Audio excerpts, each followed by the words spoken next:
Bonjour à tous et à toutes et bienvenue dans ce Tour de France des AOP. En plus d'être un label de qualité européen, ce sont 53 000 emplois en France, que ce soit dans l'élevage, dans la laiterie ou dans les caves d'affinage. Les AOP soutiennent l'économie des régions et contribuent à la beauté des paysages et à la biodiversité, notamment comme dans les prairies. Aujourd'hui, nous découvrons les crèmes et beurres AOP. Eh oui, il n'y aura aucun fromage dans cette vidéo, car dans cette catégorie, nous avons le beurre de Bresse, le beurre Charentes-Poitou, la crème de Bresse, et les deux qui nous intéressent aujourd'hui, les crèmes et beurres d'Isigny AOP. Nous sommes donc partis à Isigny-sur-Mer, où j'ai eu la chance de fabriquer mon propre beurre à l'ancienne et le goûter dans un plat préparé par un chef étoilé. C'est parti.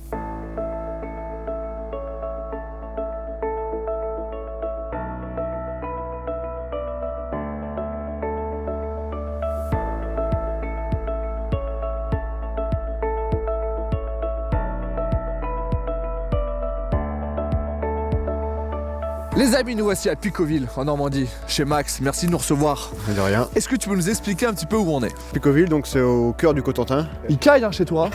Caille. Je précise à tout le monde, chez Max, c'est en Normandie, on n'est pas en haute montagne. Il neige toujours comme ça? Non, c'est rare, heureusement. Ah ouais, c'est pas agréable. C'est la seule semaine de l'année. Et... Enfin, il fait pas 34 non plus en Normandie tout l'été. On a un climat tempéré. C'est pour ça que les animaux sont intérieurs. Bah oui, à cette époque-là, on peut voir que les marais sont blancs parce qu'ils sont inondés. Mais c'est inondé tout le temps comme ça? Non, c'est 3 à 4 mois. D'accord, est-ce que je vois l'impression d'être au bord de la mer? Mais non, dès le printemps, les vaches pâturent pendant 7 à 8 mois. Mais toute l'eau là qu'il y a dans ton champ, ça apporte quelque chose? Les marais, c'est tout à fait naturel, donc on en profite. Il y a une pousse de l'herbe riche en carotène. C'est tout ce qui donne la couleur du beurre, Ok. bouton d'or, la crème fraîche et la couleur ivoire. Donc c'est un vrai bienfait quoi. Ah oui, tout à fait. Et ça fait partie du cahier des charges? Oui, ceux qui sont dans la zone, c'est une très petite zone, on a dit qu'il y avait 175 communes. Donc dans le cahier des charges des crèmes et beurres AOP d'Isigny, il y a les marais l'hiver et il y a quoi d'autre? Comme là, les vaches sont à l'abri de la récolte d'herbes du printemps et d'été, elles servent à les nourrir l'hiver. Sinon, pour le cahier des charges AOP, alors il faut un minimum de 30% de normande. Et la normande, c'est ce qui donne toute la matière grasse. Ah, je sais, je suis sorti pendant 2 ans avec une meuf de camp.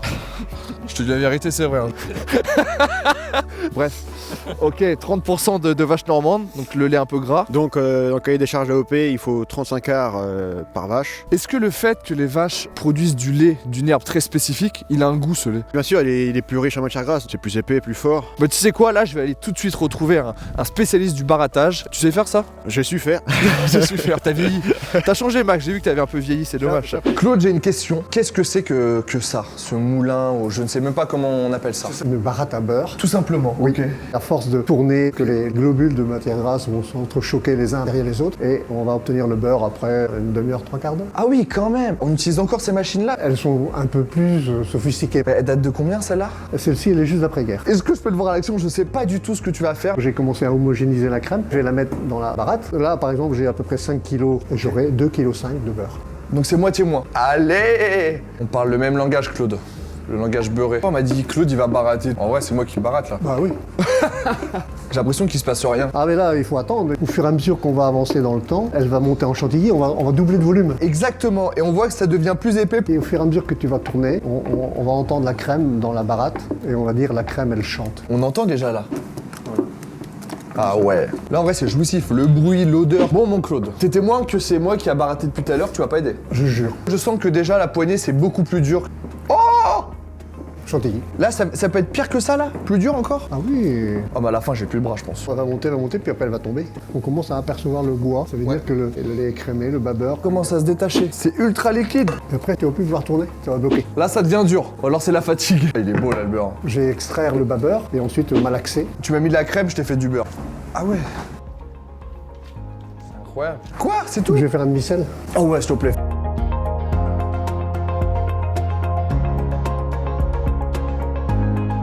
Nous voici en compagnie de mes 2 modes de beurre et surtout de Mickaël Marion, chef étoilé. Merci Mickaël de nous recevoir chez toi. Merci d'être venu nous voir. C'est un grand plaisir. Mickaël, quelles sont un petit peu tes spécialités? Moi, je suis très attaché à mon terroir. Mon terrain de chasse, l'AOP.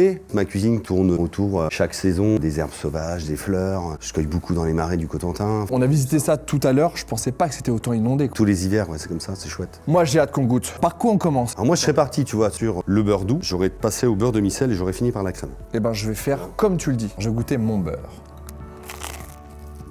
Mais bien sûr que le beurre c'est trop bon. Oh là là. Avec un petit peu de roquefort. Je mettrais un camembert. Oh les Normands. Non mais c'est une réussite. On attaque mon demi-sel. Voilà. T'as vu la texture? C'est pas la même? Je sais pas si tu trouves la différence en bouche. Non. On a une différence de texture. Je sais pas si tu vois la texture. Ouais. Et tu prends celui-là, regarde, t'as vu? Tu vois la différence? Mais pourquoi c'est le beurre qui avait ça ou Le c'est... sel. Et le sel fait ressortir les arômes différemment. J'ai une petite question. Qu'est-ce que tu vas nous préparer du coup avec les beurres et la crème qu'on t'a fait? Bah, un poisson, j'adore travailler le Saint-Pierre. Ouh. Un pied de cochon. Ensemble, dans les terre et mer. Et crème. C'est cette crème-là? Oui. Tu sais que la famille Disney vient d'Isigny. En gros, c'est les arrière-grands-parents, je crois, ou les grands-parents de Walt Disney. Donc ils viennent d'Isigny, ils ont bougé en Angleterre, et en fin de compte, d'Isigny, ça devenait compliqué à dire. D'Isigny, Disney, Disney, Disney. Ouais, on apprend tous les jours grâce à moi. Tu lui as dit cet après-midi? Non, non. J'ai travaillé mon délire. En vrai, je suis un grand fan de Disney. Bravo. Ça, c'est ultra bon. J'ai hâte que tu me fasses ton petit plat. Est-ce que t'as besoin que je t'aide un petit peu en cuisine ou pas? Comme tu veux. Tu préfères pas? Non mais j'en ai pas pour longtemps. Bon bah je vais rester ici.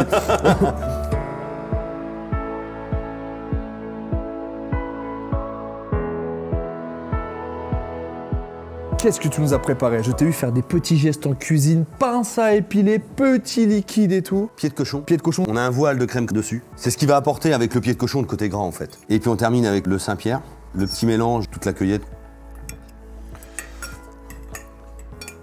C'est une tuile de crème. Un voile de crème en fait. Et là l'idée c'est de la manger chaude. Ah, je suis en kiff. On voit bien là le pied de cochon. Et du coup, ces pieds de cochon et quoi? Ouais, t'as mis plein de petits trucs dedans. Il y a un petit peu de truffe. Bien joué, Michael, c'est là-dessus que je t'attendais. Putain, c'est ultra bon. Ce qui est fort, je trouve, avec un plat comme ça, c'est que tous les produits sont près de chez toi. Là, tu respectes la région. Merci, Michael, de nous avoir ouvert les portes de ton établissement. Merci à Claude de m'avoir appris à faire du beurre. Merci à tous de nous avoir suivis dans cette série qui était de faire le tour de France des AOP. On a passé des moments géniaux avec des gens magiques. Merci. On parle de toi. Et de toi, Claude. C'était Morgan Less et toute son équipe en direct de YouTube. Bye.